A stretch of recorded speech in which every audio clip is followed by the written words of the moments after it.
नमस्कार, मैं डॉक्टर रजनीश कुमार आप सभी का एक बार फिर से हार्दिक स्वागत करता हूं। आज के वीडियो लेक्चर में हम यूपी पीजीटी हिंदी के सिलेबस पर चर्चा करेंगे, जो कि आयोग द्वारा 2026 से आगामी परीक्षाओं हेतु प्रभावी पाठ्यक्रम के रूप में देखा जा रहा है। तो आज के इस पाठ्यक्रम चर्चा के अंतर्गत हम पाठ्यक्रम पर बातचीत करेंगे, साथ में तैयारी करते हुए किन-किन किताबों का हमें अध्ययन करना चाहिए, उनके ऊपर बातचीत करेंगे और आपकी रणनीति क्या होनी चाहिए, उसको लेकर भी हम चर्चा करेंगे। प्रिय विद्यार्थियों, उम्मीद है कि इस पाठ्यक्रम के पीडीएफ को आप लोगों ने पहले ही देख लिया होगा, लेकिन जब हम पाठ्यक्रम पर बातचीत करते हैं, तो उस परीक्षा की तैयारी के दृष्टिकोण से हम अपने को मानसिक तौर पर तैयार भी करते हैं। हमने इसके पहले यूपी टीजीटी के नए पाठ्यक्रम पर आप सभी से बातचीत की थी, तो उस पाठ्यक्रम को भी अपने दिमाग में रखना है कि आखिरकार पीजीटी में वो कौन-सी चीज़ें जोड़ी गई हैं, जो कि टीजीटी में नहीं है। तो हमने दोनों पाठ्यक्रमों को देखा, तो लगभग इन दोनों में करीब 90% की समानता मुझे दिखलाई दी है। तो चलते हैं, देखते हैं कि क्या-क्या पढ़ना है।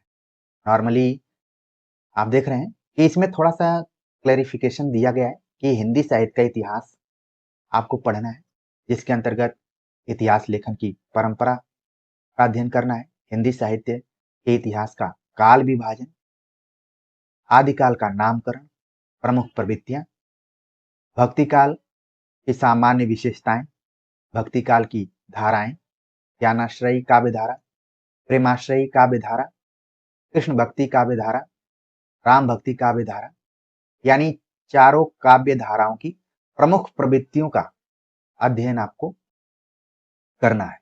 इसके बाद रीतिकाल के नामकरण को लेकर रीतिकाल की प्रमुख प्रवृत्तियां, आधुनिक काल, भारतेंद्र युग, द्विवेदी युग, छायावाद, प्रगतिवाद, प्रयोगवाद, नई कविता, गीत, नवगीत आपको पढ़ना है। अभी तक हमने जितना भी आपसे बात किया, उसमें आप देख रहे हैं कि काव्य का पोर्शन ज्यादा है।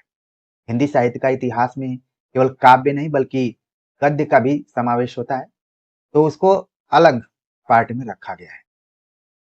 तो काव्य के अतिरिक्त आप देख रहे हैं कि विभिन्न कालों के प्रमुख कवि एवं उनकी प्रमुख रचनाएं आपको ध्यान में रखनी है।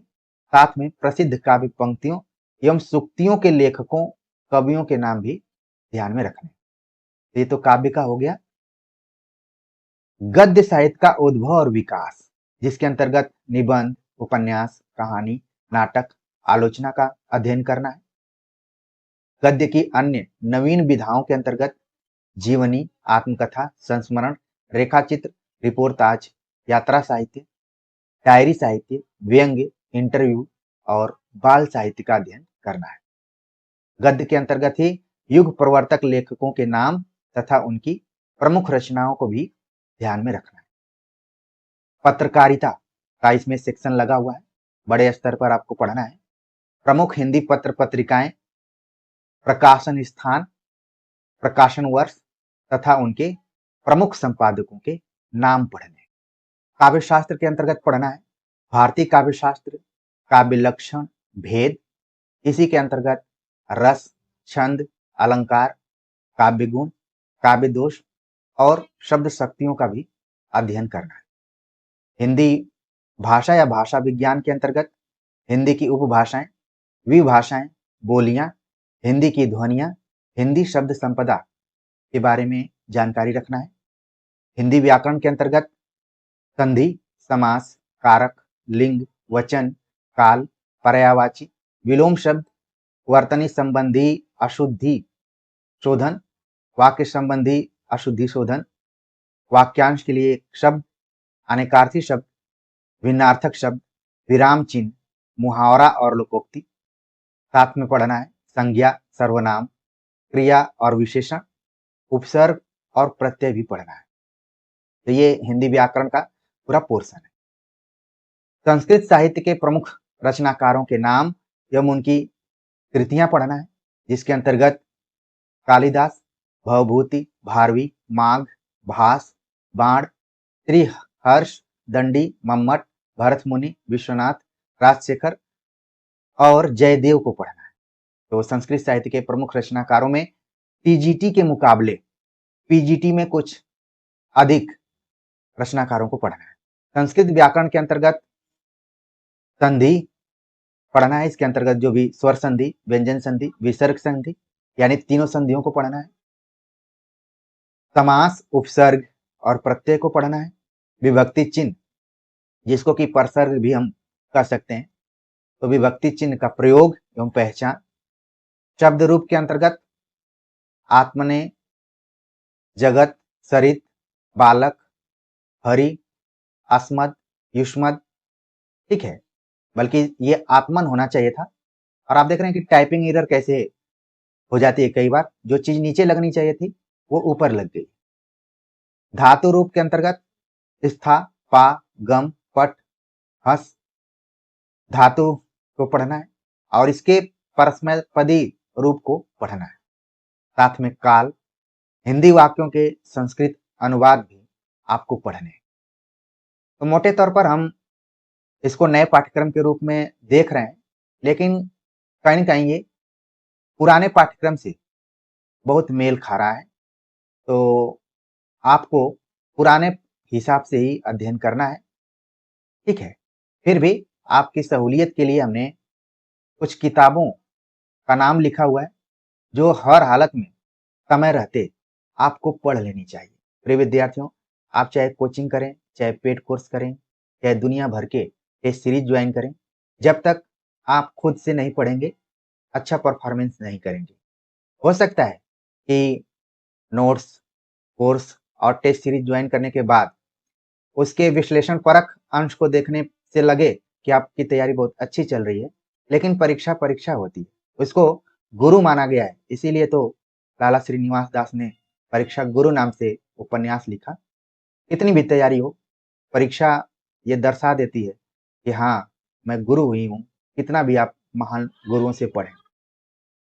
तो हमारी कोशिश होती है कि आप सेल्फ स्टडी पर जोर दीजिए और मूल किताबों को पढ़िए।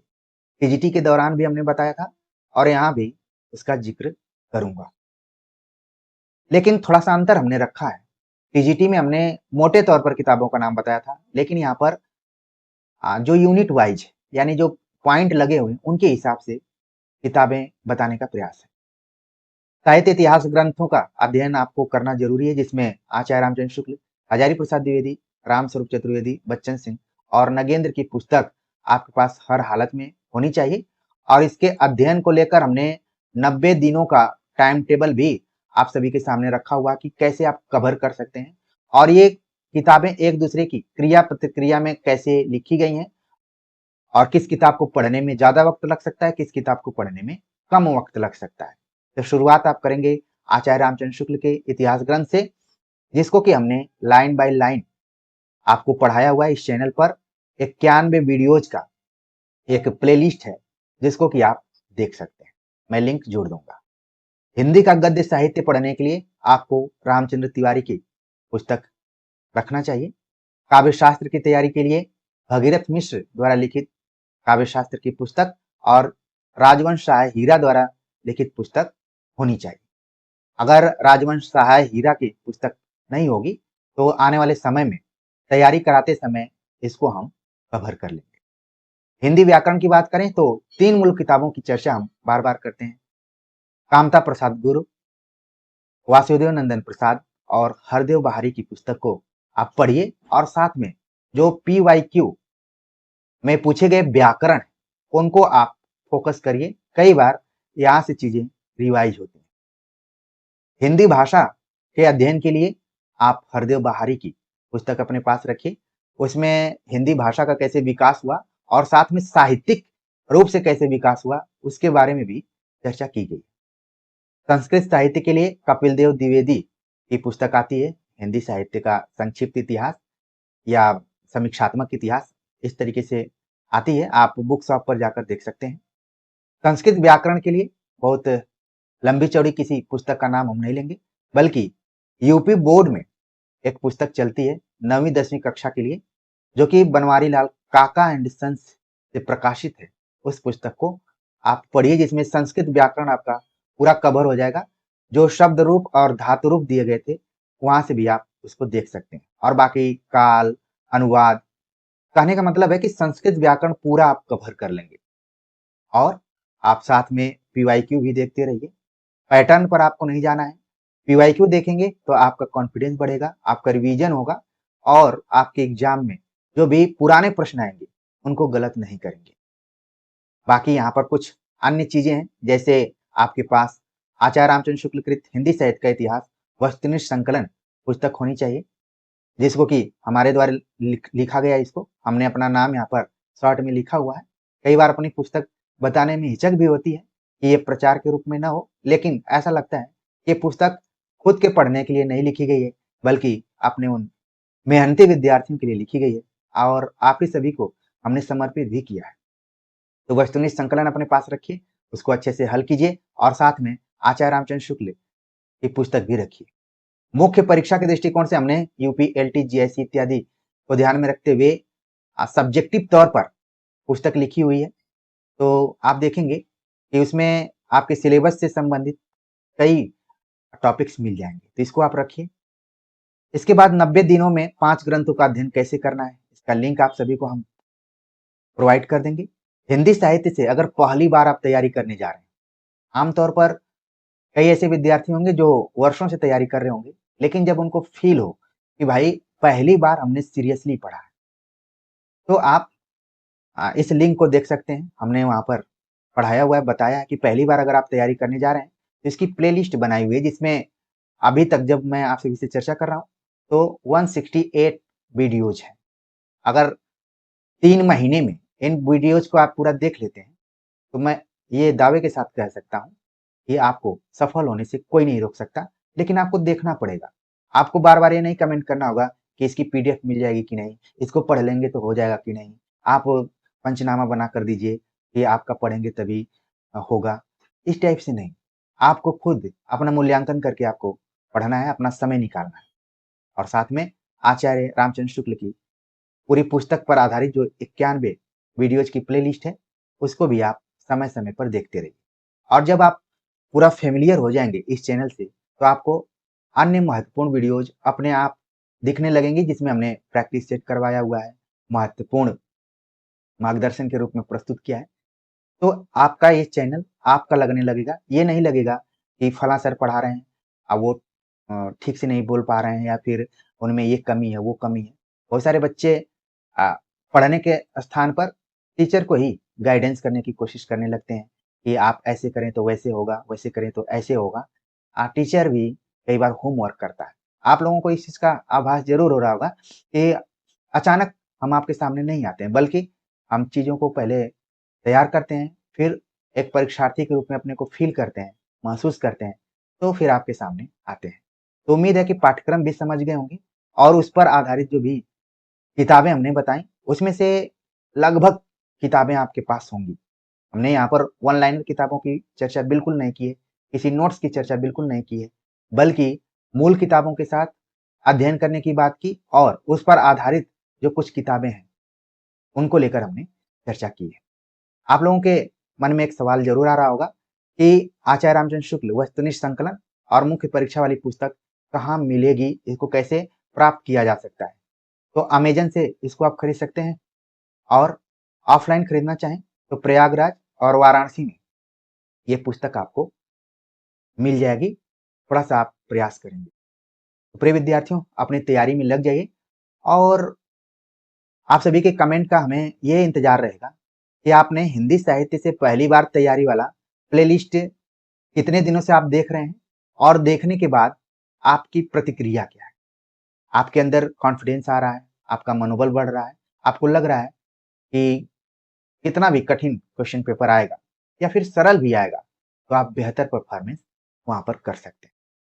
तो बाकी हम तैयारी के दृष्टिकोण से आप सभी से मिलते रहेंगे। हमने पहले बता दिया है कि आप अपने टाइम टेबल के हिसाब से पढ़ते रहिए। बाकी हम तो जुड़ेंगे और हमारे दिमाग में है कि नगेंद्र की पुस्तक का हम पूरा अध्ययन करें और आप सभी के सामने तो प्रस्तुत करें। तो मिलते हैं एक नए टॉपिक के साथ, तब तक के लिए नमस्कार।